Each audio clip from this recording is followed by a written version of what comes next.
آپ کسی غریب ملک میں رہتے ہیں، جس ملک کی عوام وہاں سے ویسے ہی بھاگنا چاہتی ہے، تو وہاں جعلی شناختی کارڈ بھی بہت چل رہے ہوتے ہیں. وہ ڈاکومنٹ بنانا آسان ہوتا ہے، حکومت کو پتا ہوتا ہے یہاں کوئی رہنا ویسے ہی نہیں چاہتا.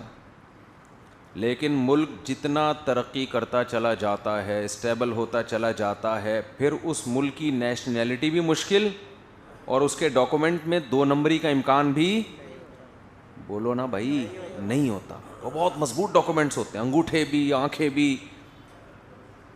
سیکیورٹی کا بھی یہی نظام ہے.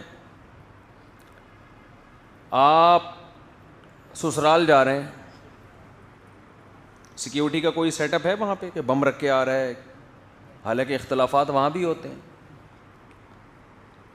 لیکن اگر آپ ایئرپورٹ پہ جا رہے ہیں تو گولی کا کھوکھا لے جا کے بھی دکھائیں آپ. کیا خیال ہے؟ طبیعت سے تلاشی ہوگی آپ کی، یہ کیا نکل رہا ہے بھائی تیری، یہ بارود کی بو کیوں آ رہی ہے؟ تو وہاں بہت معیار آپ کا کیا ہوتا چلا جاتا ہے. جگہ جتنی حساس ہوگی نا تو سیکیورٹی کا معیار بھی اتنا ہی اونچا.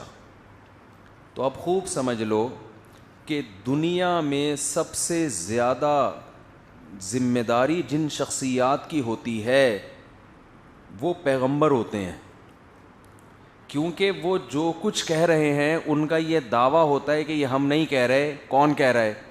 اللہ کہہ رہا ہے. تو ان کی زبان سے نکلا ہوا ہر جملہ جس کا شریعت سے تعلق ہو، یہ خوب سمجھ لیں، پیغمبروں نے بعض باتیں ایسی کی ہیں جن کا دنیاوی زندگی سے تعلق ہے، وہ قول حجت نہیں ہوتا. خود حدیث سے یہ مضمون ثابت ہے. جو شریعت کی بات تو وہ ساری انسانیت پر کیا ہے؟ وہ حجت ہے. اس کی خلاف ورزی ایسے ہے جیسے کس کی خلاف ورزی کر رہے ہیں؟ اللہ کی. تو آپ بتاؤ ان کے ڈاکومنٹس کتنے مضبوط ہوں گے کہ نہیں ہوں گے، جس سے یہ پتہ چلے کہ یہ کس کے نمائندے ہیں؟ اللہ کے. ان کی ڈاکومنٹیشن بہت زیادہ ہوتی ہے، اس میں ذرہ برابر بھی غلط کا، جھوٹ کا امکان نہیں ہوتا. اور ایک دلیل اللہ ان کے برحق ہونے پر قائم نہیں کرتے، دلائل کے انبار لگا دیتے ہیں. لیکن جس کی آنکھیں اندھی ہو جائیں نا، بصیرت کی آنکھیں، وہ تو جتنے بھی دلائل دیکھ لے اس کی کھوپڑی میں بات نہیں آتی. موسیٰ علیہ السلام کو دیکھیں، اللہ نے پیغمبر بنا کے بھیجا نا،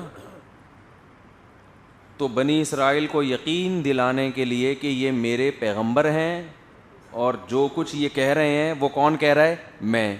اتنے دلائل کے انبار لگائے ہیں. فرعون کے پاس بھیجا، موسیٰ علیہ السلام نے کہا میں اللہ کا بھیجا ہوا پیغمبر ہوں. اچھا، 2 چیزیں ہوتی ہیں پیغمبر میں، ایک ان کے برحق ہونے کے معجزے، دوسرا ان کی تعلیمات. تعلیمات بھی ان کے نبی ہونے کی دلیل، جو تعلیمات وہ دے رہے ہوتے ہیں. اور بلکہ ہم یوں سمجھ لیں کہ تعلیمات اور عمل کو الگ کر لیتے ہیں. ایک ان کا کیریکٹر، وہ خود کیسے ہوتے ہیں، دوسرا ان کی تعلیمات، اور تیسرا ان کے معجزے. یہ تینوں چیزیں مل کے ان کے یہ ثابت کرتی ہیں کہ یہ سچے نبی تھے.